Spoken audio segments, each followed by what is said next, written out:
Allahu Akbar, Assalamualaikum warahmatullahi wabarakatuh.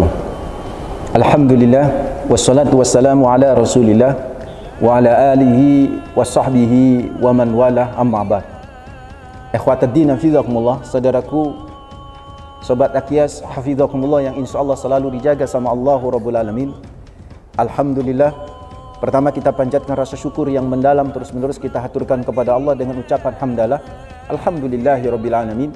Yang kedua, salam dan salawat kita persembahkan kepada manusia terbaik Rasulullah Muhammad sallallahu alaihi wasallam dengan ucapan Allahumma shalli ala Sayyidina Muhammad wa ala ali Sayyidina Muhammad. Semoga salam dan salawat kita kelak bisa menjadi syafaat bagi kita di hari akhir. Amin ya rabbal alamin. Saudaraku, ikhwataddin hafizakumullah, mungkin selama Ramadan kita sangat familiar dengan sebuah doa. Doa yang dipanjatkan dari mulai awal sampai akhir, lebih-lebih di 10 hari terakhir. Ketika kita ngalap berkah, mencari iltimas Lailatul Qadar, mencari dan mengejar keberkahan malam Al-Qadar atau Lailatul Qadar, pasti doa ini sangat lebih lempeng dibaca oleh kaum muslimin sehingga menjadi familiar dan kita hafal. Apa doanya itu? Allahumma innaka afun tuhibbul afwa fa'fu anni. Atau mungkin bisa jadi ada tambahan kalimat Allahumma innaka afun karim tuhibbul afwa fa'fu anna. Bolehlah dibaca yang mana saudaraku, karena hanya tambahan sedikit, enggak ada masalah. Namun dalam riwayatnya adalah Allahumma innaka afun tuhibbul afwa fa'fu anni. Tahukah artinya itu? Saudaraku, sobat Aqyas hafizakumullah, doa itu sungguh membuat memorial yang luar biasa, kenangan yang luar biasa di bulan Ramadan. Doa itu kayaknya tidak ada di luar bulan Ramadan ya. Doa itu hanya ada di bulan Ramadan. Allahumma innaka afun tuhibbul afwa fa'fu anni. Ya Allah, sesungguhnya engkau pemaaf, tuhibbul afwa, dan mencintai permaafan. Fa'fu anni, maafkan aku ya Allah. Coba saudaraku ikhwataddin hafizakumullah, tiap hari, tiap saat kita baca doa itu, Allahumma innaka afun, ya Allah sesungguhnya engkau pemaaf, tuhibbul afwa, mencintai permaafan ya Allah. Engkau mencintai permaafan. Fa'fu anni, maafkan aku ya Allah. Doa yang senantiasa kita baca saudaraku. Tetapi ikhwataddin hafizakumullah, ada satu hal yang luar biasa. Kita mohon kepada Allah, ya Allah maafkan aku ya Allah. Itu di bulan Ramadan.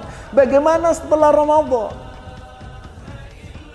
Doa itu kan tidak dibaca lagi setelah Ramadan. Sekalipun boleh-boleh aja kita membaca doa itu setelah Ramadan. Tapi kan jarang gitu kita baca doa itu selepas Ramadan. Bagaimana cara kita untuk bisa mendapatkan maaf Allah selain dari doa itu?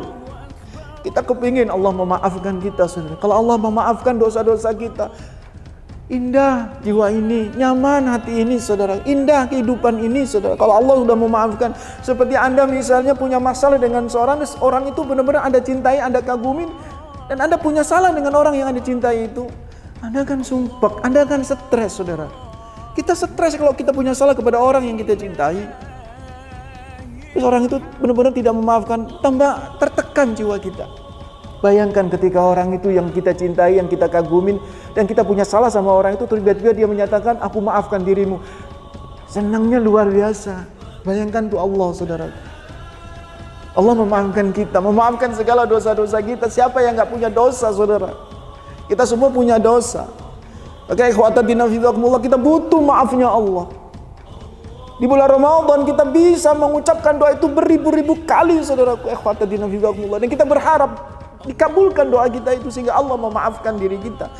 Tapi apakah selepas Ramadan kita masih bisa berdoa seperti itu? Bisa sebenarnya.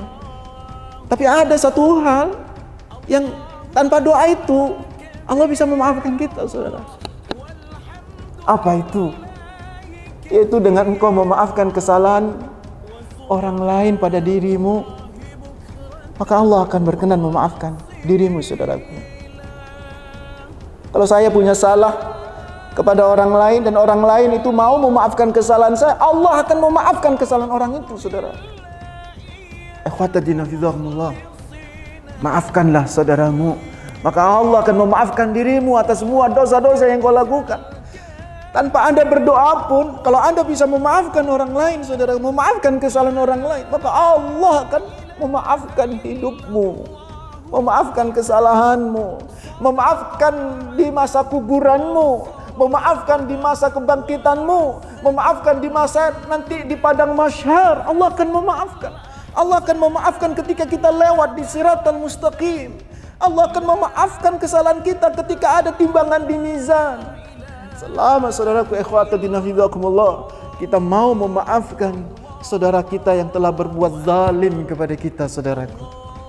Ayo ikhwatadina fidzakumullah, doa Allahumma innaka afuwwun tuhibbul afwa fa'fu anni mungkin bisa jadi gak lagi terdengar di luar bulan Ramadan, tetapi kontennya kita meminta maaf kepada Allah harus terus terjadi, saudara, karena kita selalu bisa berbuat salah.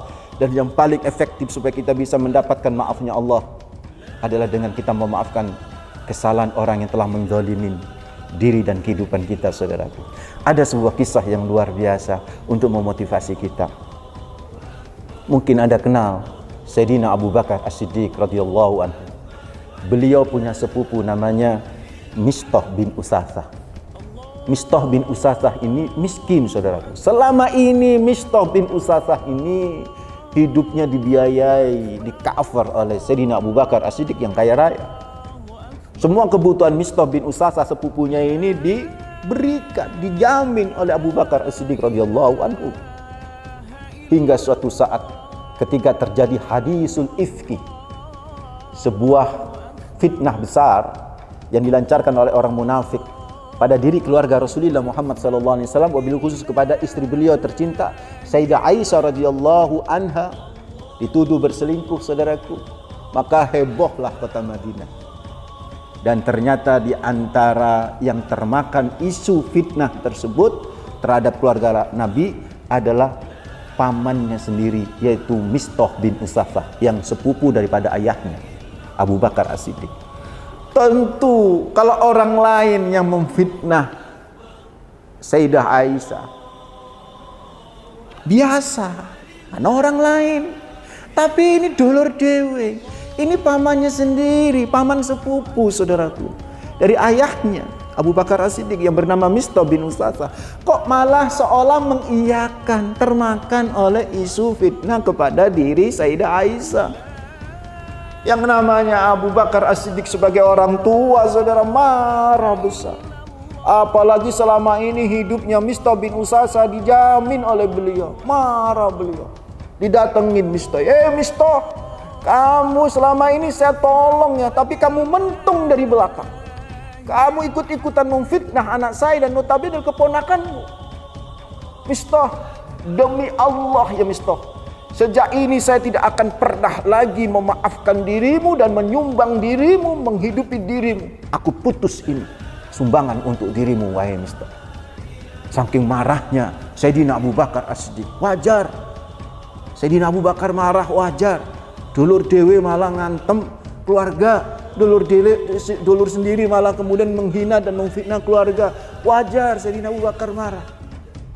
Tapi Allah sayang kepada Sayyidina Abu Bakar. Turunlah firman Allah surat An-Nur ayat 22. Wala ya'tali ulul fadli minkum wasya'ah ayyutu ulil qurba wal masakin wal muhajirin fi sabilillah wal ya'fu wal yasfahu ala tuhibbuna ayyghfirallahu lakum wallahu ghafurur rahim.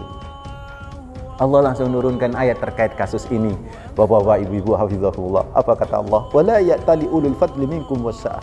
Tidak pantas bagi orang yang punya keutamaan, kehebatan seperti Abu Bakar As-Siddiq radhiyallahu anhu, wasya'ah, dan kekayaan yang juga seperti Abu Bakar As-Siddiq, ayyutu, untuk tidak lagi memberikan kepada ulil kurba wal masakin wal muhajirin fi sabilillah, karena telah memfitnah keluarganya, tidak lagi memberikan kepada kerabatnya sedekahnya lagi.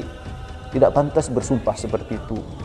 Mestinya wal ya'fu, mestinya maafkanlah dia. wal yasfahu, lupakan kesalahan dia.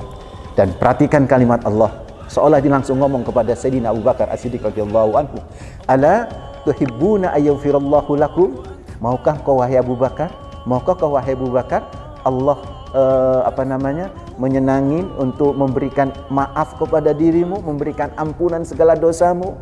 Maukah ya Abu Bakar Allah ingin banget untuk memaafkan dirimu? Maka seolah Abu Bakar mendengar ayat itu, saudaraku berkata, mau ya Allah, aku mau memaafkan. Maka maafkanlah saudara, supaya Allah bisa memaafkan dirimu. Masya Allah. Ketika itulah ikhwataddin fillah, Abu Bakar langsung mendatangi Mistah setelah mendengar surat An-Nur ayat 22 ini, saudaraku, dan bersumpah lagi, wallahi demi Allah hai Mistah, dulu aku bersumpah aku tidak memberikan kepada dirimu apapun sedekah karena saya marah. Sekarang saya telah memaafkan dirimu dan saya melupakan kesalahan dirimu, maka demi Allah sejak ini aku akan selalu memberikan santunan pada dirimu dan hidup. Saudaraku ikhwataddin fillah, kenapa Sayyidina Abu Bakar sampai berlaku seperti itu, saudara, bersikap seperti itu? Cuman satu, karena dia ingin banget Allah memaafkan hidupnya, Allah memaafkan kesalahannya. Sekali Abu Bakar mau memaafkan, mau meminta maaf, atau sekali Abu Bakar ingin banget mendapatkan maafnya Allah, padahal beliau sahabat yang sudah dijamin masuk surga, saudaraku, masih ingin mendapatkan maafnya Allah, sekalipun harus mengorbankan perasaannya dengan memaafkan kerabatnya yang telah memfitnah keluarganya, melupakan kesalahannya, dia hanya ingin mendapatkan maafnya Allah, dia korbankan perasaan. Bagaimana dengan kita, saudaraku ikhwataddin fillah? Ingin kan mendapatkan maafnya Allah?